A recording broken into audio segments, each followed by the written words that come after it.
Hello everyone, welcome back to GGN. This is part 4, the final part for today. It's Wednesday, February 13th, 2013. I'm Darko.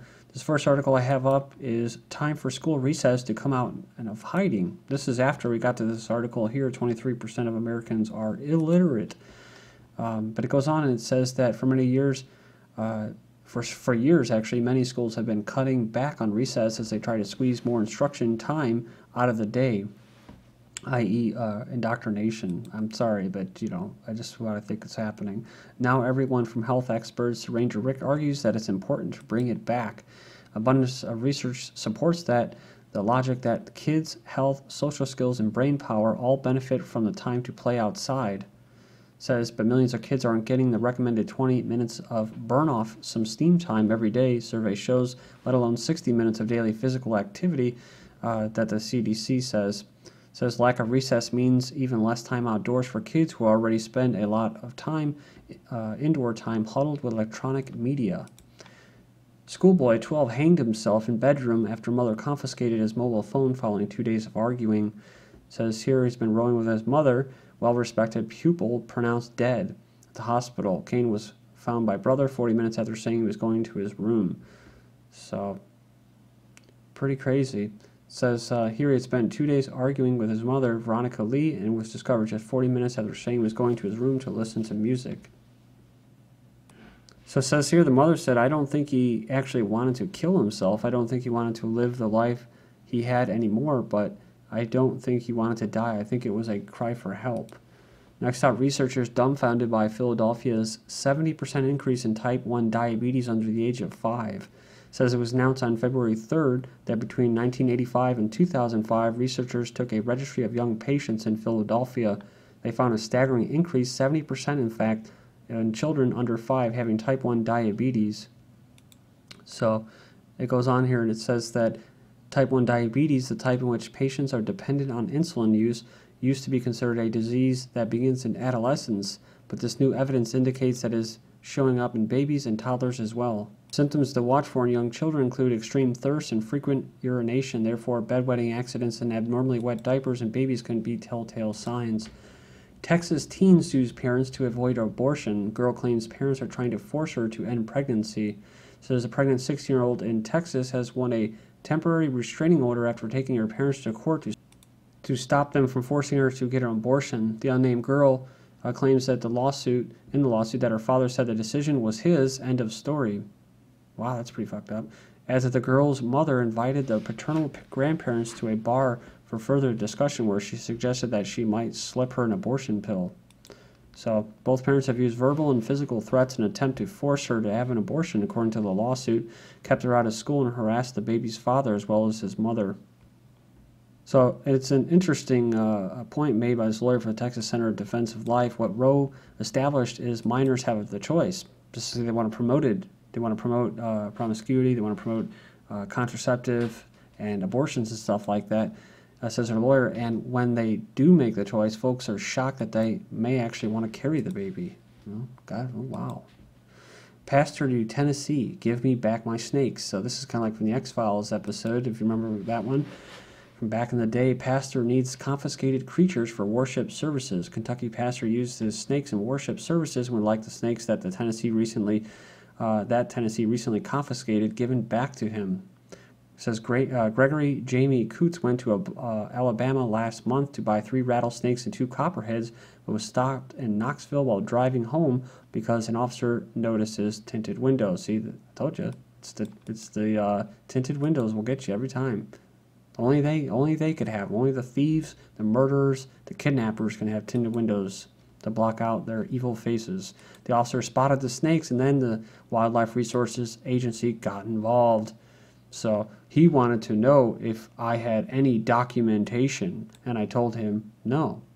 So he said came back, so he was going to take the snakes to containers, because everything has to be documented, so seal-coded, bar-coded, and everything, right? So he's charged with illegal possession and transportation of wildlife, which is probably like a federal charge, too.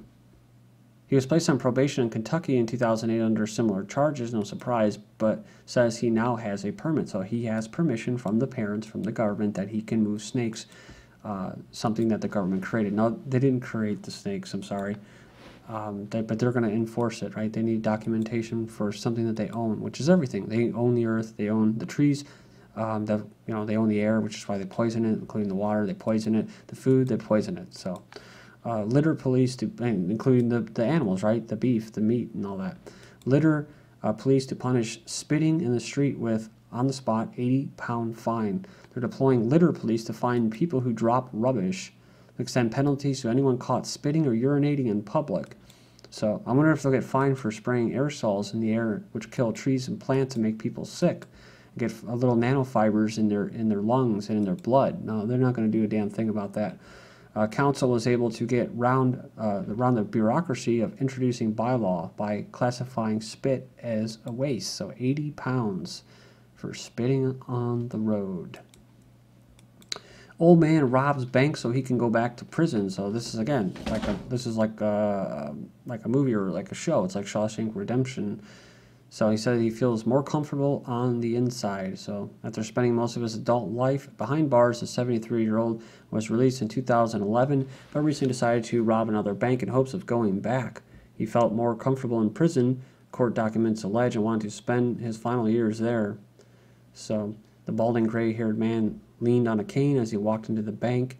So he goes on here and he says that he allegedly lifted his coat to show the teller a silver revolver, showed his waistband, and he basically didn't have a mask, no disguises. So it says, so law enforcement quickly tracked him down using surveillance photos. It's like, still, I mean, how could they even track him down still? You know what I mean? This is pretty creepy that they can track you down from the bank into some hotel. You know what I mean?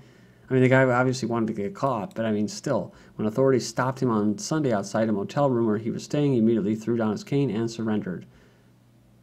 His most recent stint behind bars ended in 2011 when he was released after serving 10 years for a 98 bank robbery. His Illinois record also includes multiple felonies dating back decades, so he's gotten his wish. So he can face up to 20 years behind bars. Yeah. This is victim mentality right here, man. And it's hard to make it out there. It says here, Monsanto takes home $23 million from small farmers and seeks to maintain seed oligarchy. The seed giant Monsanto has won more than $23 million from hundreds of small farmers accused of replanting the company's genetically engineered seeds. So another case is looming, and of course, that's the one in Indiana. Indiana soybean farmer sees Monsanto lawsuit reach U.S. Supreme Court. On the one side is Bowman, a single 75-year-old Indiana soybean farmer who is still tending the same acres of land as his father before him in rural southwestern Indiana did. On the other hand is gigantic, multi-billion-dollar agricultural business famed for its zealous protection of commercial rights. So it says here the farmer sees it that way. Not that he sees it that way as far as David versus Goliath. I really don't consider it as David and Goliath. I don't think it's of those terms. I think it is of the terms of right and wrong. So it says either way in the next few weeks, Bowman and Monsanto's opposing legal teams will face off in front of America's most powerful legal body. It goes on here, says it will deal with the most fundamental questions of modern industrial farming. Doesn't sound really good, does it? Who controls the rights to the seeds planted in the ground? So we were just talking about this, about Monsanto takes home $23 million from small farmers and seeks to maintain seed oligarchy. Then you have Bill Gates dodges questions on why he owns 500,000 shares of Monsanto. So it goes on here, it says the very same company that has been caught running slave rings in Argentina, talking about Microsoft, in which workers are forced to work 14 plus days while withholding payment, has used their massive finances to fund organizations literally like fake FDA quotes to support GMOs. And I covered this in Battle Cry for a Planet of Victims, the Suicide Belt, India. This is not even taking into account the farmer suicides that occur around every 30 minutes due to Monsanto's failing GMO crop yield, bankrupting small-time farmers in India's notorious suicide belt. Positive note, there's victory. South Carolina upholds freedom of residents to buy, sell raw milk. And pretty interesting to see the actual map of what the laws are out there. But it goes on here, says that they try to stamp out a long-standing state laws, a factory farm that is, that recognize the freedom of individuals who buy and sell raw milk throughout the Palmetto State. But it goes on here, it says that many readers in that called and emailed the South Carolina Farm Bureau in the 11th hour and urging the group to oppose this attempted assault on all natural food product. It just so happens that South Carolina is one of the few states in southeastern United States that continues to recognize the freedom of its residents to buy and sell raw milk at its retail level. Nearby North Carolina, Georgia, Florida, on the other hand, prohibit the retail sales of milk and only allow it to be sold as pet food, making South Carolina a food freedom territory surrounded by Big Brother tyranny. Also talking about hemp, farmers begin planting hemp under new Colorado hemp legalization. So, and now in the case that you're not familiar with, it says hemp is actually a multi-purpose substance that does not produce the high effects of marijuana. In fact, it's mainly used as a super cheap and highly efficient building material. That's why I said like yogurt containers and stuff like that and pop, it could all be made out of hemp materials. At least in other nations where ridiculous bans are not enforced on the high free material. But of course, they got to put out PR pieces like this crap right here. Hemp legalization poses complex issues for all involved in Kentucky. For all involved? Nah, well, for the citizens, it's going to suck because the government and the federal government and state government is still going to try to weasel their way in there and try to tell you what the hell you can and cannot do with plants. So it says a nightmare hemp scenario for Kentucky state police, who are probably just as corrupt as any other state police who seize drugs and just pull people over, indiscriminately and stuff like that to shake them down and steal from them. Apparently, is a field legally licensed to grow hemp for grain with illegally planted marijuana mingled in. Unlike hemp grown for fiber when the plants are inches apart, it says the hemp grown for grain and marijuana plants look substantially the same. Ooh, that's a big problem. So we better just go back and ban hemp. It says both can be shorter and bushy. The only really way to know is to test for THC. It costs hundreds of thousands of taxpayer dollars, right? And the police are up in arms about that because it means they have to collect more revenue and pull over more cars for not having a turn signal on. But would that really happen? So it goes on here. In Canada, Health Canada's industrial hemp program has never found marijuana growing in hemp fields instead of hemp. So they go in there and they keep making more arguments against it. It's just like, well, why don't you just legalize freaking marijuana then, Operation Overkill as armed cops swoop on Action Man looking for a mortar after owner posts picture of toy weapon on Facebook. It goes on here, says this man posted a photo of Action Man as his profile picture on Facebook. I guess this is it right here. There's the big bad mortar and that. And in the background was a toy mortar gun about 6 inches tall. There was 5 police officers at the door, 2 of them carrying submachine guns, the good guys, of course. Because if they were bad guys, they wouldn't have submachine guns because they're illegal. And they were ready to smash the door open, so it was fortunate that Driscoll was in when they pulled up outside his home. So they come in search of a deadly mortar tube. So it goes on there, and he showed him to the SWAT team that it was a toy. After inspecting the model mortar, the rather embarrassed team of officers apologized and took their leave. What the hell does that show people, though?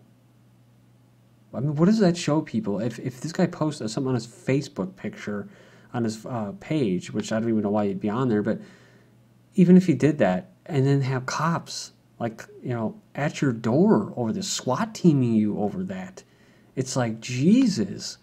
I mean, what if you, had some kind of antique weapons or something from the Civil War, World War I? I mean, would you get fucking SWAT teamed because you posted a picture on Facebook over it? Oh, I guess it would be like the Marines, right? The Marine down in Mexico being held over antique rifles. Audio catches cops shouting, "Burn this motherfucker down," during the Dorner siege. So I don't know if this is true. Don't know if this is more conspiracy. But it says scanner audio apparently broadcast by the LA CBS affiliate on Tuesday captured angry officers yelling to "burn this mother effer down" prior to a cabin fire that is thought to have burned the body of fugitive ex-LAPD. See, that's the thing. The cops are used to people just not, regular debt slaves not standing up to them. So when they do, like in the chance of Waco, where in Waco they weren't actually killing anybody or harming anybody, they just want to be left alone, they'll just set you on fire. They'll burn you down, right? They're getting a little hissy fit. Lastly, the executive order, the cybersecurity bill, the press agreed to keep secret for 5 hours. Order setting up new programs aimed at stopping online espionage and terrorism. So this is going to be a voluntary information sharing system. But it's no surprise. I've been seeing a lot of these stories where media just isn't covering anything. Blackouts. Rare media articles expose how the mass media manipulate public opinion. So This is GGN. Thank you.